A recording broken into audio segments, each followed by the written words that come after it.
Hello guys, welcome. So tanong natin ngayon bakit kaya pinagtagpo ng person mo? Okay? Start na tayo. Bakit mo nakilala siya? Bakit kayo pinagtagpo? Anong dahilan at purpose nito? Ayan. Start na tayo. Bakit kayo pinagtagpo ng person mo? Ano yung dahilan? Give me the message. Bakit kayo pinagtagpo ng person mo? At ano yung mga dahilan?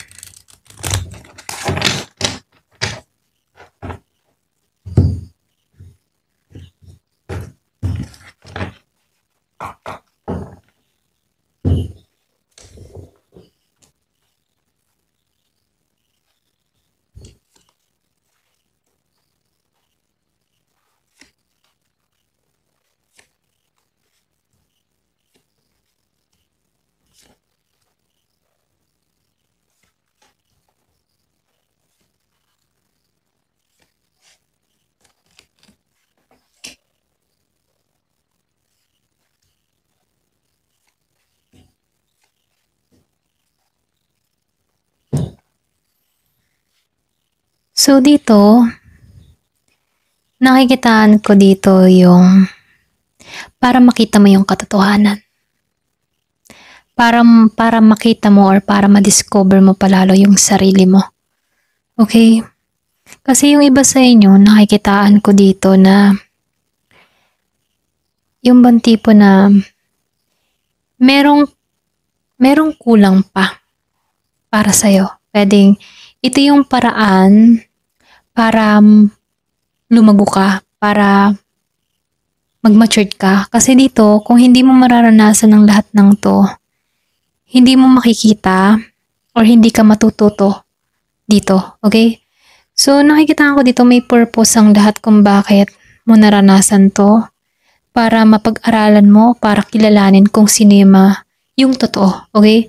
Pwede nga iba sa inyo, ikaw yung tipo ng tao na masyado kang giver, or pwede rin may lesson to para sa'yo na hindi lahat ng bagay kailangan available ka. Ayan, pwedeng ikaw yung tipo ng tao na lagi kang available sa taong ito na kung saan nakakalimutan mo na yung sarili mo. Okay? So dito nakikitaan ko dito, merong ditong tao na hindi balanse. Okay? Hindi naka-align siya sa kanyang kapareha. Kumbaga, nakikitaan ko dito na hindi naka-align, hindi equal. Meron akong nakitang one-sided love na kung saan tinuturuan ka dito para mabuo mo yung sarili mo, para makita mo kung ano ba yung totoong pagmamahal rito. Okay?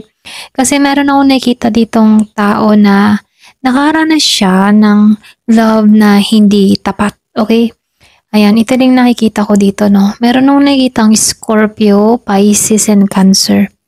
So dito, tinuturuan ka dito na matutunan mong tanggalan to.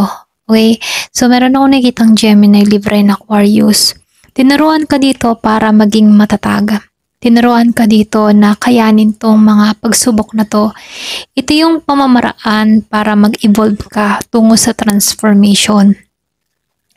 So dito, yung iba naman sa inyo, nakikitaan ko dito na para nakilala mo tong tao na to, para turuan ka magseryoso, okay? Para hindi ka manatili na paisi-isi lang sa koneksyon. Ayan. So nakikitaan ko dito yung iba sa inyo, nakaranas ka dito na, alam mo yung tipo ng tao na, siya yung tipo ng tao na mahilig sa walwal, kasiyahan, hindi nagsiseryoso. Pwedeng meron kang nakadiling na ganito, no? Na kung saan tinuturuan ka dito na makita yung lalim na koneksyon. Hindi lang basta fling-fling lamang, okay?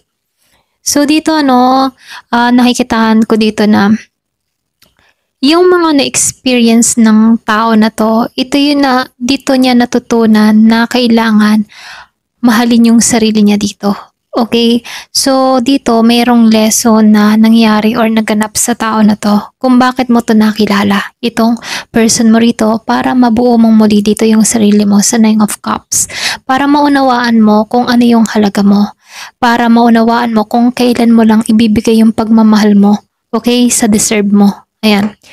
So, nakikita ko dito, pwedeng yung iba sa inyo, meron kang nakadiling dito na, alam mo yung tipong childish, isip bata, gusto niya siya lang palagi, mga ganun. May pagka very young energy, hindi siya matured mag-isip, ganun. So, nakikitaan ko rin dito, nakaranas ka din ng relasyon ba na, yung bang tipo na, masyado siyang gusto niya siya lang palagi or self-centered, makasarili. Okay? Ayan, hindi nito priority yung nararamdaman mo. Pwedeng ikaw yung madalas mag-adjust sa taong ito. Okay? Pero ganun pa man, nakita mo dito kung ano yung totoo. Okay? Kaya yung iba sa inyo, tinuruan ka dito para matuwid ka. Okay? Para malaman mo kung ano ba talaga yung totoong koneksyon na hinahanap mo. Yung may lalim. Okay? Kasi nakikita ko dito halos lahat din sa part na to ay mababaw na koneksyon. Okay? Pwedeng napagdaanan mo to para mabuo mo yung sarili mo sa Nine of Cups, para malaman mo kung ano ba talaga yung totoong koneksyon, or para malaman mo kung ano ba talaga yung totoong pagmamahal. Okay? Ayan, ito na yung nakikita ko dito. So, dito, yung iba sa inyo, once na natuto ka na dito, no, meron ditong pagbabago na mangyayari sa'yo. Ayan, kasi lumalabas dito na nagiging ka ng matapang, nagiging ka ng mabusisi, hindi ka na nagiging padalos-dalos sa mga aksyon mo, hindi ka din basta-basta nagpapapasok na sa buhay mo. Kasi dito, tinuruan ka dito para bigyan ng importante yung puso mo at ang sarili mo, okay? So dito, no, nakaranas ka dito na alam mo yung tipo na meron ditong dalawang taong nagmamahalan pero hindi pa masyadong malalim yung connection dahil merong tukso. Okay, merong tumukso. Meron akong nakikitang Gemini, Libra and Aquarius dun sa iba sa inyo. So dito meron akong nakikitang tumukso. Ayan. Dito masusubukan yung lalim ng koneksyon na kahit merong tumukso sa person mo, hindi to papakagat, okay, sa tukso. Pero dito, nakikitaan ko dito, dun mo nalaman, dun mo naranasan kung ano ba talaga yung connection na hinahanap mo. So, nakikitaan ko dito, marami kang mga natuklasan, marami kang natutunan sa koneksyong hinahangad mo, okay? So, meron nung nakitang tukso dun sa iba sa inyo, nakaranas ka ng ganito, no? Panunukso, tinukso yung person mo. Ayan. So, dito, no? Nakikitaan ko rin dito. Meron kang person dito na walang lakas ng loob, okay? Nakita mo kung sino yung karapat-dapat para sa'yo. Nakita mo dito kung sino yung uurong kapag may problema. Meron kang person dito na kapag may problema, wala siyang lakas. Walang paninindigan or walang desisyon, okay? So, dito nakikitaan ko dito, meron kang person dito na walang salita. Walang iisang salita. Ganon. Okay, pwede nga iba sa inyo iniwan ka sa ere, tinalikuran ka. So, meron akong nakikitang Libra, Aquarius, and Gemini, okay? Talagang wala siyang lakas ng loob dito, no? Meron din akong nakikitang Leo. Kumbaga, nakita mo lahat, yung iba sa inyo.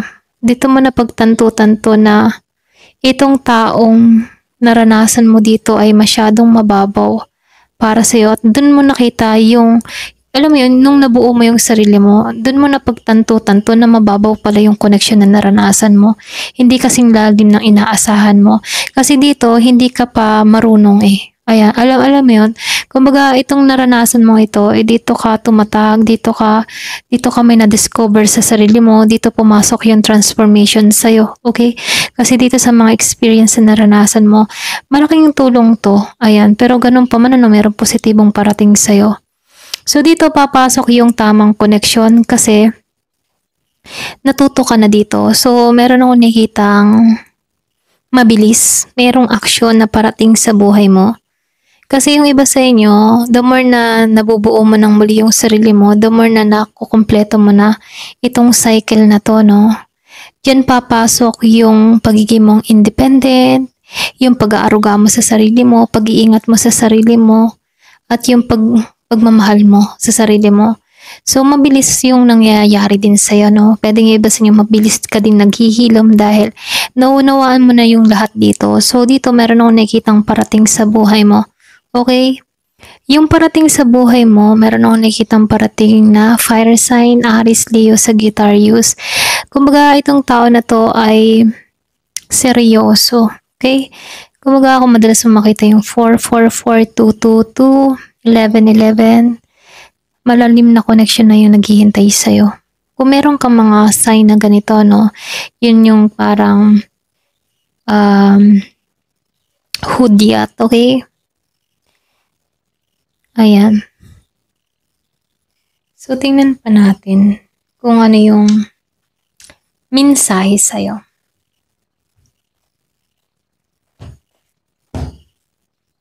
Dito tayo sa loving words of Jesus, okay?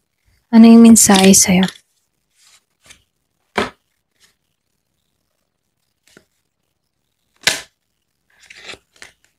So, kuha ako ng isa.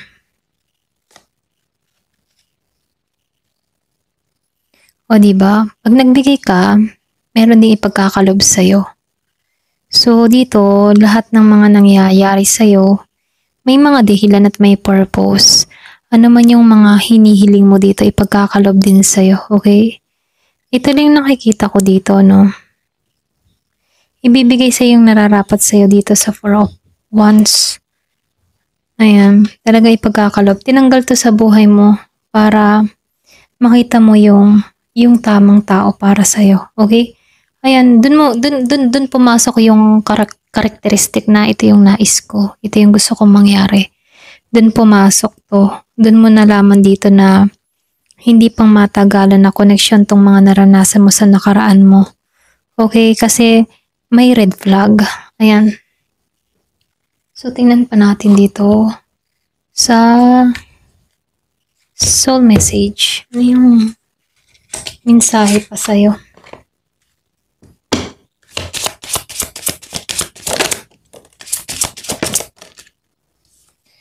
Lumabas dito yung prepare for transformation. So, merong transformation na mangyayari sa buhay mo. Release self-limiting beliefs. Ito na yung time para tanggalan, okay, yung mga sariling paniniwala, okay? Ito na yung time para bawas-bawasan kung ano man yung mga paniniwala mo sa buhay. Ayan. So, ang dami. Gain a new perspective. So, magkakaroon ka ng panibagong pangunawa, pananaw. So, merong madadagdagan yung pananaw mo or pangunawa dito, yung iba sa inyo. Let go of expectation. So, dito, kasi pag tayo nag-expect, mas masakit yun, lalo-lalo na kapag hindi natutupad yung expectation natin. So, mainam na i-let go natin to. Hindi tayo umaasa ng kung ano pa man, kung ano yung pagkakalob dito, tatanggapin, okay? Kasi si God na yung magbibigay dito sa'yo. So, meron ditong step up your comfort zone. Ito na yung time para magliwaliw ka, yung bang lumabas-labas or magsaya. Ayan. Discover your calling. So, meron kang calling dito. Kailangan malaman mo. Iba sa inyo may purpose ang lahat. May calling para sa'yo, okay? So, pwedeng calling mo dito ay para makita yung katotohanan.